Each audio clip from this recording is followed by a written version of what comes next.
Well, Gabrielle Union is back with a new film, folks, and I have a lot to talk about with this one. Nonetheless, let's get into it right now because we're jumping to my review of The Perfect Fine.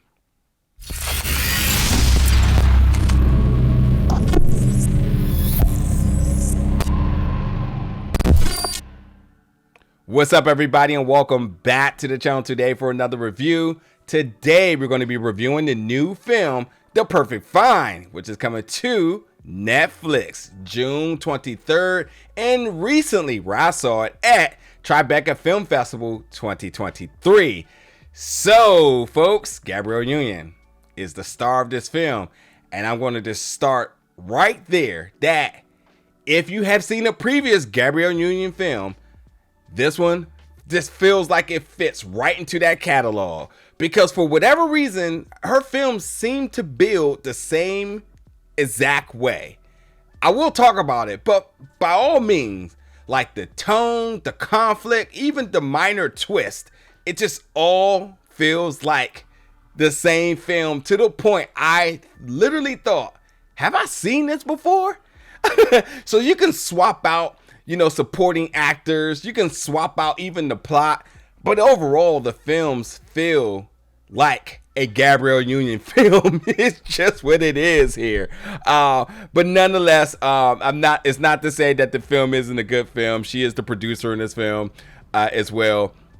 It just feels like a film that's just very familiar to our previous films that I've seen of hers here.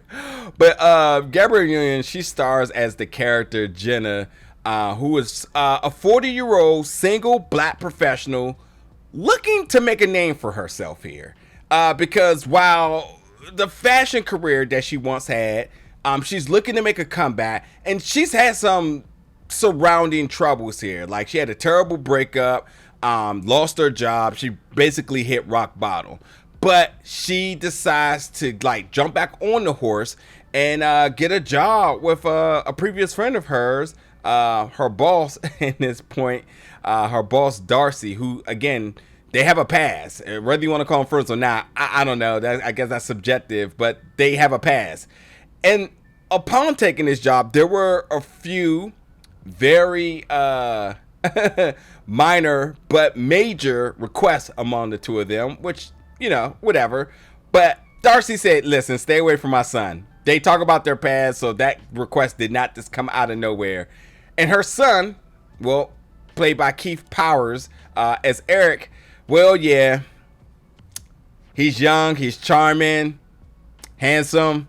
She goes right after him. And he's very keen of her, too. And I think, too, because they're both very starving in their careers that they find a bit of comfort in one another here. So from a business standpoint, a professional standpoint, it makes sense. And of course it starts as that until it becomes more here, So I think that, with that, we see this love story of a 40-year-old woman dating a guy significantly younger than her, but they make it work against all odds. Again, Darcy first of all, Darcy is like the queen of the fashion business here. Like everyone respects her. She's well renowned. And so when she enters a room, almost like Beyonce, everybody's staring at her. Everyone's paying attention. So this is really uncharted territory here to be messing with her son after she deliberately said, leave my son alone. Make sure you don't even try to get it with my son. But hey, you tell somebody to don't do something, and what do? But with that being said, I think that this relationship between the two of them can almost be classified as the forbidden fruit, and while he's aspiring to be a filmmaker and she's really trying to make her name for herself in the film industry, while not only do their ambitions match, but technically they have a lot of business together because they can do things together. So they end up spending a lot of time together, which ultimately gets them to get to know each other. And so they try to make it work, and Jenna does try to date folks her age, but it just ain't what she's looking for. She likes them young. So yeah. With that being said, though, too, this film, it's cute, but it's also corny. It totally is. There's definitely some solid cameos in the film, as you would expect, especially towards the end. There's other characters in this as well that, they're there. They don't really leave an impression on you. They got their scenes and whatnot. But it is truly about our leads here in Keith and Gabrielle, who we just see their chemistry on screen, which works. I mean, honestly, like you almost believe that it really could or is something, because they really do bring it on screen. But like I said, like if you've seen one Gabrielle Union film, it almost feels exactly the same here. Like, you're going to get the highs, the lows, you're going to get the comedy and at the points that you would expect it to. The resolve is going to be the way it's going to be. It's always going to be a happy ending. It's never anything out of the ordinary when it comes down to her films, and that's fine.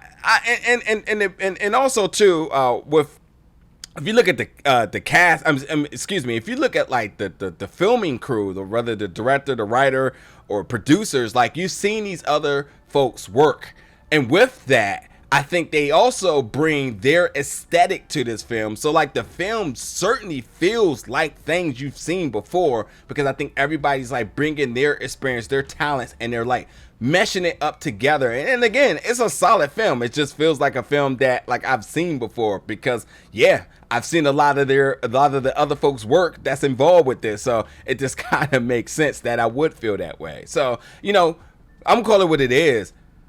The Perfect Find is certainly a date night movie. And yeah, when it drops on Netflix on June 23rd, I absolutely know that folks, especially Black Twitter, are going to be all over this one, because, there's going to be moments that you're going to laugh at, and there's going to be moments that, you can certainly relate to in terms of like how certain comedy aspects of it. There's going to be folks talking about Gabrielle Union acting and then how she was, hitting up on Keith and vice versa. I mean, their chemistry and their energy is good, so I know folks going to be talking about it.